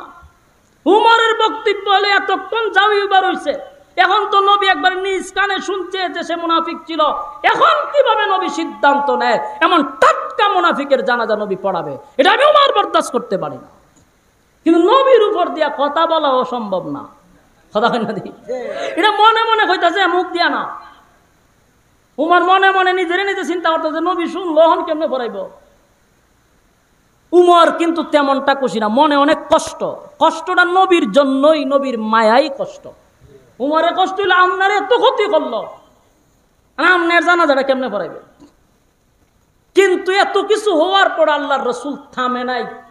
রাসূল ডাইরেক্ট ইমামতির মুসল্লায় চলে গেছে। আর উমর খালি আসমানের দিকে তাকায়, জিবরাইল নিয়ে আয় পড়ে। রাসূল জানাজার একেবারে ইমামতির মুসল্লায় গিয়া আল্লাহু আকবার হইয়া জানাজা শুরু করে দিছে। জানাজা কি করছে? জানাজা শুরু, জানাজা শেষ, কমপ্লিট করে দিছে। অথচ হযরত ওমর কতবার আয়াত শুনাইল, বারবার আসমানের দিকে আল্লাহরে ডাকলো, কিন্তু শেষ পর্যন্ত নবী জানাজাটা কমপ্লিটই করলো মুনাফিকের। ঘটনা কি শেষ? ঘটনা শেষ না, ঘটনা শুরু হয়েছে। কারণ আপনারা ধৈর্য থাকলে শুনতে পারবেন, ধৈর্য না থাকলে আমার জন্য ডাবল সুবিধা। ঠিক না? আপনারা যতটুকু গরম লাগে আমার ডাবল লাগে, কারণ আমার তো ইঞ্জিন অলরেডি চলতেছে। সম্মানিত সুধী, হযরত ওমরের বক্তব্য হলো, জানাজা তো রাসূল কমপ্লিটই করছে, এখন কি করো, শেষ, জানাজা হয়ে গেছে। উমরের মনটা খুব খারাপ, বসে রয়েছে। ও হঠাৎ করে ছায়া দেখে আল্লাহর রাসূল জানাজা শেষ কইরা ওই মুনাফিকের লাশের পিছনে পিছনে নবী হাঁটতে হাঁটতে কবরও যাইতেছে। কবরও কেন যায়, তার মানে এখানে দোয়া করব। এখন তো উমরের মেজাজ আরো গরম হয়েছে, যে যাই হোক জানাজা রাসূল ফরাইছে, যাও এবার হইয়া গেছে গা, কিন্তু এখন কবরও যাইতো কেন, আর নবী হের কবরে গিয়া কেন দোয়া করবে, এটা আমি মাইনে নিতাম না। এখন উমর দাঁড়াইয়া বারবার আসমানে, আল্লাহ আমনে একটু আগে আয়াত নাজিল আগে হইছে, ইস্তাগফির লাহুম আও লা তাস্তাগফির লাহুম ইন তাস্তাগফির লাহুম ৭০ মাররাতান ফালা ইয়াগফিরাল্লাহু লাহুম যালিকা বিআন্নাহুম কাফারু বিল্লাহি ওয়া রাসূলি। আমনে নিজেই কইছেন মুনাফিকের জন্য দোয়া করলে কবুল হবে না, যারা আল্লাহ এবং রাসূলের সাথে কুফরি করে তাদের জন্য নবীরা দোয়া করলে কবুল হবে না। তে এখন নবী যায় দোয়া করত, এতক্ষণ না ওই আয়াতের মধ্যে নামাজ ছিল না, কিন্তু দোয়া তো আছে, কথা ঠিক নেই, নামাজ এনে নাই, কিন্তু এখন তো দোয়ার মধ্যে এই আয়াত আছে, এখন নবী দোয়া করতে যায় কেন, কোনোভাবে উমর মাইনা নিতে পারতেছে না। রাসূল দোয়া করতে যাইতেছে, আর উমর আসমানের দিকে তাকাইয়া বারবার বলতেছে আল্লাহ, এখন আয়াতের বিরুদ্ধে হইতেছে, এতক্ষণ যা ডইবার হয়েছে, কিন্তু অন আয়াত ছাইরা যাইতেছে গা, এটা কেমনে মাইনা নিতাম। বারবার উমর আসমানের দিকে তাকায়, বারবার তাকায়।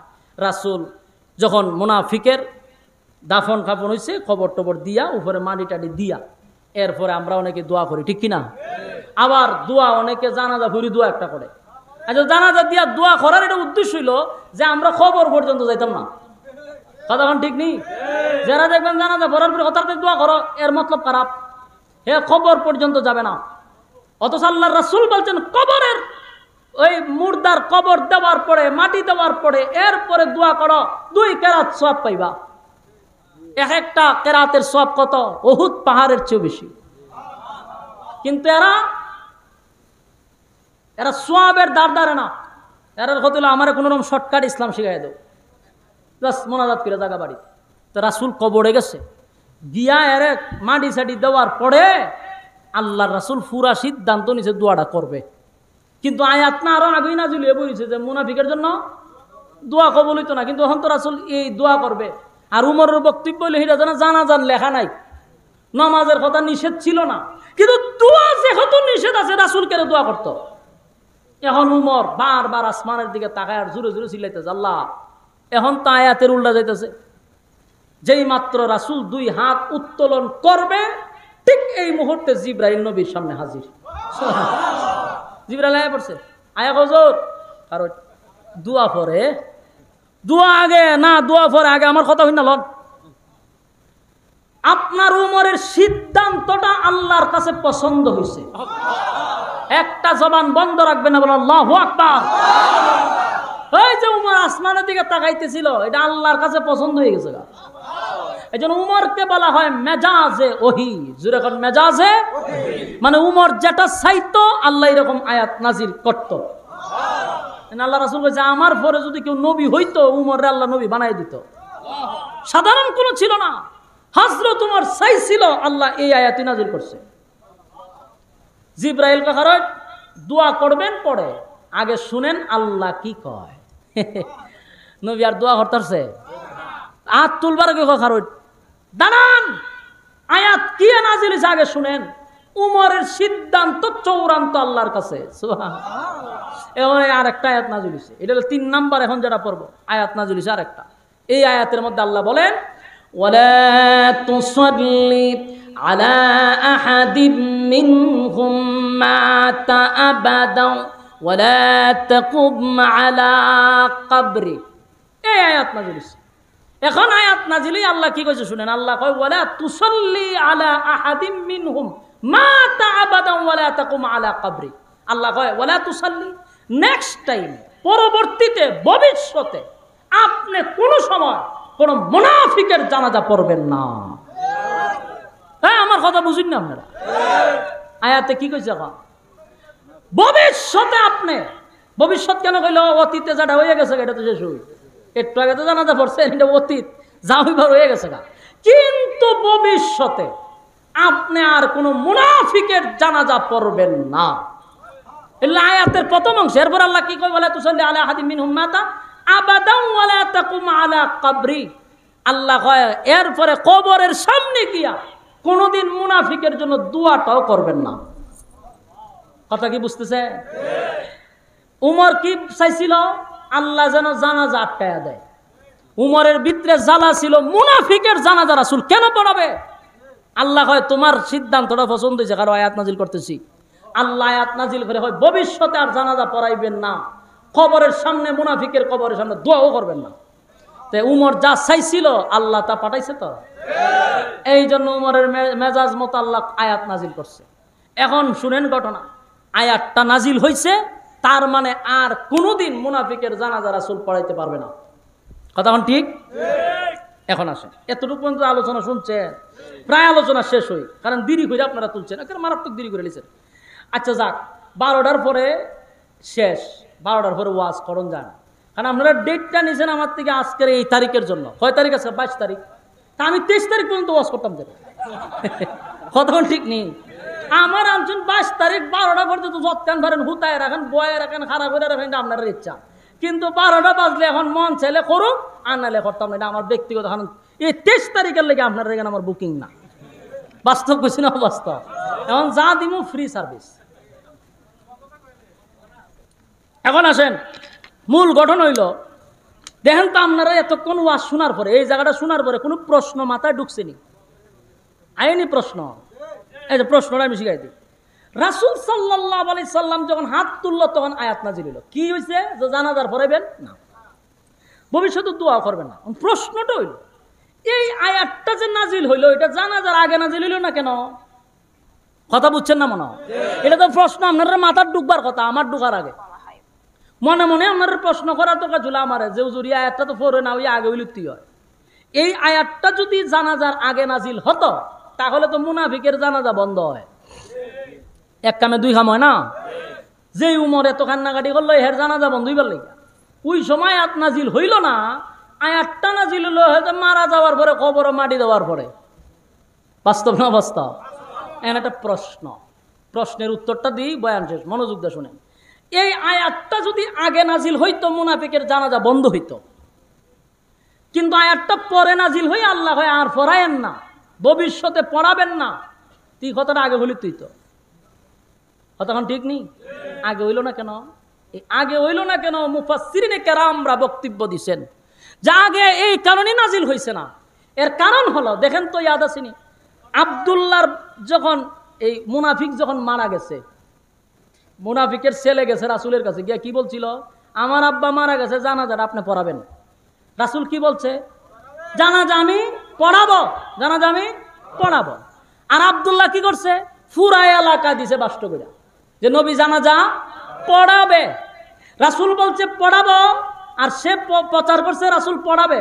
পড়াবো আর পড়াবের মধ্যে সবাই জানাজা নিয়েছে, রাসূল জানাজা পড়াবে। এই মুহূর্তে যদি আল্লাহ এই আয়াত নাজিল করে জানাজা বন্ধ করে দিত, নবীর কথার ওজন থাকে না। এটাই মুফাসসিরিনে কেরামের বক্তব্য। যেই না আয়াত যদি আগে নাজিল হইতো, তা আমার নবী যে বলছে পড়াবো আর আল্লাহ জানাজা বন্ধ করে দিছে, তাহলে নবীর কথার ওজন থাকে না। নবীর কথার ওজন রাখার জন্য, নবীর ইজ্জতের হেফাজতের জন্য আল্লাহ আগে আয়াত নাজিল না করে পরে নাজিল করছে। জানাজা যা করবার কইরা দিছেন, যেহেতু আপনি মুখ দিয়ে বলছেন পড়াইবেন, আমি আল্লাহ পড়াইবার সুযোগ দিছি যেন আপনার কথার কোনো অসম্মানী না হয়, কিন্তু নেক্সট টাইমে আর জানাজা পড়াবেন না। মূল ঘটনা বুঝতেছেন? এখন আসুন শেষ কথা হলো, কোরআন নাজিল হয় তার বিশেষ কোনো প্রেক্ষাপটে, অবস্থার পরিপ্রেক্ষিতে, ঘটনারে কেন্দ্র কইরা নাজিল হয়। এটাকে বলা হয় শানে নজুল। শানে নজুল শব্দের অর্থ হইল অবস্থার পরিপ্রেক্ষিতে যেটাকে দেখা হয়, এটি হলো শানে নজুল। এখন এই আয়াতগুলি নাজিল হয়েছে ১৫০০ বছর আগে। কত বছর আগে? কোরআনের একটা মুজিজা, যুবক ভাইরা মনোযোগ দিয়ে শুনবেন এই কথাটি। কোরআনের একটা মুজিজা হলো, কোরআন তার বিশেষ কোনো কারণে নাজিল হয়ে থাকে, কিন্তু তার হুকুমটা থাকে কিয়ামত পর্যন্ত। যদি না বুঝে থাকেন আরো বুঝাইয়া দিই, নামাজের আয়াত নাজিল হয়েছে কত বছর আগে? ১৫০০ বছর আগে। আয়াত আসেনি এখনো? নামাজ আছে না এখনো? তাহলে আয়াত নাযিল হয়েছে ১৫০০ বছর আগে, হুকুম তো এখনো আছে, কিয়ামত পর্যন্ত থাকবে। ঠিক প্রতিটা আয়াত যেই প্রেক্ষাপটকে কেন্দ্র করে নাজিল হোক না কেন, কিয়ামত পর্যন্ত এই আয়াতের হুকুম থাকবে। পর্দা করা ফরজ, ১৫০০ বছর আগে আল্লাহ আয়াত নাজিল করছে, এখনো ফরজ, কিয়ামত পর্যন্ত ফরজ। নামাজ পড়া ফরজ, কিয়ামত পর্যন্ত ফরজ, নাজিল হয়েছে ১৫০০ বছর আগে। তাহলে কোরআন নাজিল হয় বিশেষ কোনো কারণে, হুকুমটা থাকে কিয়ামত পর্যন্ত। এই আয়াত আল্লাহ নাজিল করছে, ওয়ালা তুসাল্লি আলা আহাদিম মিনহুম মাতা আবাদাও ওয়ালা তাকুম আলা কবরি, যে ভবিষ্যতে নেক্সট টাইমে আপনি কোনো মুনাফিকের জানাজা পড়াবেন না। এটা ঘটনাকে কেন্দ্র করে ১৫০০ বছর আগে নাজিল হয়েছে। বলুন তো দেখি এই আয়াতের হুকুম আসেনি? জোরে এখন আছে? তাহলে এখন আপনি এবং আমার করণীয় কি? কোন মুনাফিকের জানাজা পড়া যাবে? কথা কই না দি? যদি পড়েন আয়াতকে অমান্য করলেন, কোরআনের একটা শব্দ যদি অস্বীকার করেন, আপনি মুসলমান নয়। হ্যাঁ, কথা কই না দি? নামদারি মুসলমান বাংলার জমিনে অভাব নাই, নামে মুসলমানের অভাব নাই, কিন্তু নামে মুসলমান সর্বদিক দিয়া তার আইডেন্টি কার্ডের মধ্যে পর্যন্ত মুসলমান নাম, কিন্তু আল্লাহর হুকুম পালন করে না, রাসূলের তরিকা মানে না, কোরআন সুন্নাহ অনুযায়ী জীবন যাপন করে না। এমনকি কোরআনের বিরুদ্ধে কথা বলতে তার কলিজায় কাঁপে না, আলেমদের বিরুদ্ধে কথা বলতে কলিজা কাঁপে না, মাদ্রাসা বন্ধ করে দিতে তার কলিজা কাঁপে না। এমন টাটকা মুনাফিকের জানাজা বাংলার জমিনে কোনো মানুষ পড়তে পারে না। সম্মানিত সুধী, আমি শুধু এটাই বুঝাইতে চাচ্ছি যে মুনাফিক এখনো আছে, কিয়ামত পর্যন্ত থাকবে। মুনাফিক কারা? কোনো ইহুদি মুনাফিক হতে পারে না, কোনো খ্রিস্টান মুনাফিক হইতে পারে না, সনাতন ধর্মের কোনো হিন্দু মুনাফিক হতে পারে না। হিন্দুও মুনাফিক না, খ্রিস্টানও মুনাফিক না, ইহুদিরও মুনাফিক না। মুনাফিক হলো মুসলমানের ভিতরে, যারা নামে মুসলমান কামে নয়। এমন মুসলমান যদি দেখেন মারা গেছে, যার সারাটা জীবন তার কলম চলছে ইসলামের বিরুদ্ধে, আলেমদের ব্যাপারে নাচ চিটকাইছে, এমন টাটকা মুনাফিক যদি মারা যায়, কুকুর বিড়ালের মতো ডাস্টবিনে ফেলাইয়া দিবেন, তার জানাজা পড়াবেন না। কেন পড়াবেন না? এই আয়াতের হুকুম আপনি পালন করতেছেন। কথা কয় না? যদি আপনি পড়েন বা পড়ান, তাহলে আল্লাহর কোরআনের হুকুম অমান্য করলেন, আপনিও নামদারি মুসলমান। কথা কয় না? আপনি কি কামে মুসলমান না নামদারি মুসলমান? কারণ আয়াত নাজিল করতে ১.৫ বছর আগে আল্লাহ কাছে জানাজা পড়েন না, আপনি পড়েন, আপনি পড়ানো। চাকরি বাছাইতে গিয়ে অনেকে জানাজা পড়ায়, ভালো একজন আলেম জানাজা পড়াইছে, আমরা বলে জিজ্ঞাসা করলাম যে ভাই আপনার এত মহব্বত করি, আপনি আমাদের লোক, আপনি এইরকম একটা টাটকা শয়তানের জানাজাটা পড়াইলেন কেমনে? ভাই চাকরি বাছাইতে গিয়া জানাজা পড়াইতেছে, নাহলে আমার বাড়িতে দৌড়ানো। আমি কিন্তু কেমনে পড়াইলেন? কেমনে পড়াই? যে আল্লাহ বালা জানে, আমি সকালে যে ফজরের পরে নামাজ পড়ছিলাম, এরপরে দুপুরের সময় জানাজা হয়েছে, এর ভিতরে আমি উজুই করছি না, ৩ বার বাথরুমও গেছি। তো এই জাতের জানাজাই পড়াইছে। তো সম্মানিত সুধী, ১৫০০ বছর আগে আল্লাহ আমাদেরকে সচেতন করছে। আমরা যদি নিজেকে মুসলমান দাবি করি, আজকের থেকে প্রতিজ্ঞা করেন তাদের জানাজায় যাব না, জানাজা পড়ব না। রাজি আছি ইনশাআল্লাহ? সবাই আত্মুল্লাহ করেন ইনশাআল্লাহ। লিল্লাহে তাকবীর। আল্লাহ সবাইকে কবুল করে, সকলে বলে আমিন। বলনেওয়ালা শুননেওয়ালা উভয়কে সহিভাবে কথাগুলির উপরে আমল করার তৌফিক দান করেন, সকলে বলে আমিন। সম্মানিত সুধী, দীর্ঘক্ষণ সময় প্রচণ্ড গরমের মধ্যে আপনারা যে এতক্ষণ সময় ধৈর্য নিয়ে বসে রয়েছেন, যেমনই হোক লোক সংখ্যা, আমি একটা জিনিস ফলো করছি, শুরুর থেকে একটা লোক উঠেন নাই, এটা আমার কাছে ভালো লাগছে। লোক কম হোক, কিন্তু যারা বসছে এই গরমে আপনারা উঠেন নাই, আল্লাহ আপনাদের এই বসাটাকে হাসরের মাঠে নাজাতের উসিলা করে দেব।